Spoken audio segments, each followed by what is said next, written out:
Okay, so if anyone has missed out on the Switch 2 pre-order, why is it okay to wait? This is a news article by CNET, so let's take a look at it. And yeah, in fact, it's due to after tariff-based delays, the Nintendo Switch 2 pre-orders finally opened up in the US, and as expected, it looks like the first wave got snapped up quickly. Given that unexpected wait and now seeing the new game console currently sold out, it's understandable if your thumbs are getting twitchy for pre-orders to open again. That said, having played on the Switch 2 recently at an event, may I help ease your FOMO somewhat by saying you're probably okay waiting on it. So I felt this way after my full-day Switch 2 experience, and I'll reiterate it now. As good as the upgrades the Switch 2 has, and as fun as the new Mario Kart and Donkey Kong games seem to be, and the GameCube gaming library also seems like a blast of retro fun, the Switch 2 is very much an iterative upgrade for now. The very best games on the Switch 2 and its most unique exclusives are likely still to come. Nintendo has clearly designed the Switch 2, at least for the moment, to exist as a bridge to the current Switch, with many upcoming games intended to work on the original Switch 2. Much more for the debut on the first Switch, the Switch 2 is designed to be a system you could wait to upgrade to. In that sense, it's following the path of the current gen of Xbox Series X and S and PlayStation 5 consoles. So you can build up your Switch library now and be Switch 2 ready when you eventually upgrade.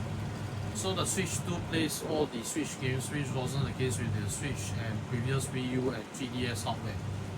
That means you could skip the Switch 2 now if you needed to play games on the Switch and then move your library over whenever. Switch 2 versions of games cost more, ranging from $10 to $20 more. But you can just buy the Switch 2 game upgrades for a similar price, or play the versions you've already got minus the enhanced graphics and game extras.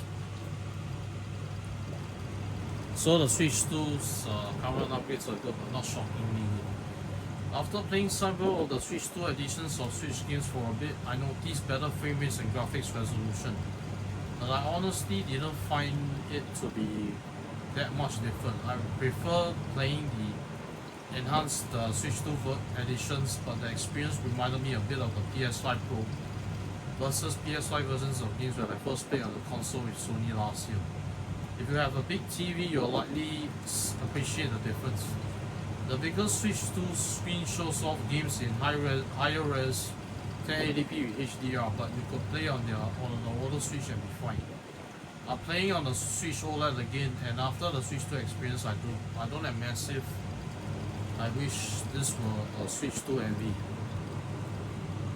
I'm sure this will change as games are developed to take better advantage of the M.2 NVIDIA powered Switch 2 GPU. And when more exclusives arrive, it's similar to how I felt about the Meta Quest 3, which has better graphics than Quest 2 but didn't feel like an absolute must-get until a year into its release.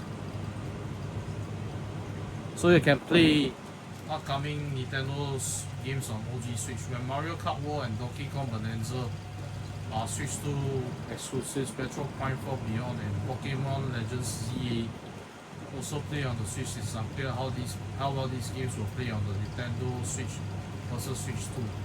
But you can get a good dose of new Nintendo this year on the older hardware and upgrade the hardware upgrade later. Think of it as a bit of a FOMO buffer.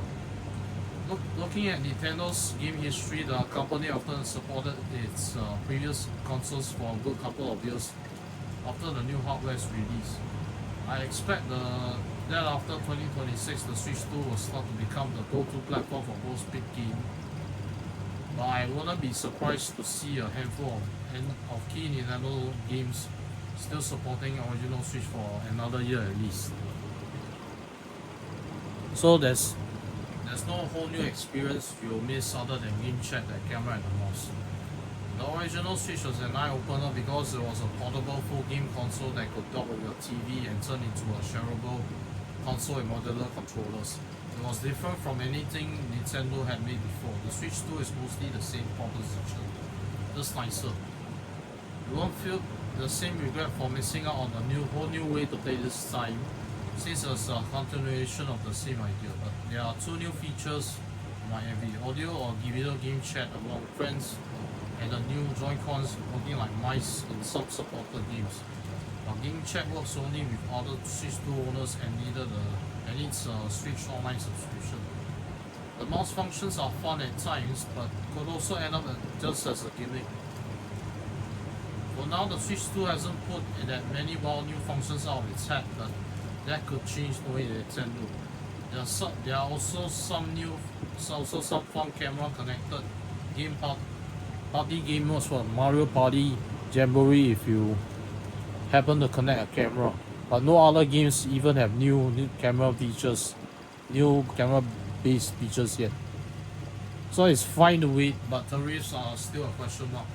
I'm saying this before I've had the chance to review the Switch 2, and for sure, it looks like the best Nintendo console in a long while and worth upgrading to, but take some comfort that missing out on getting one early this time isn't quite as big a deal it was in 2017, even if you're feeling the pull of regret.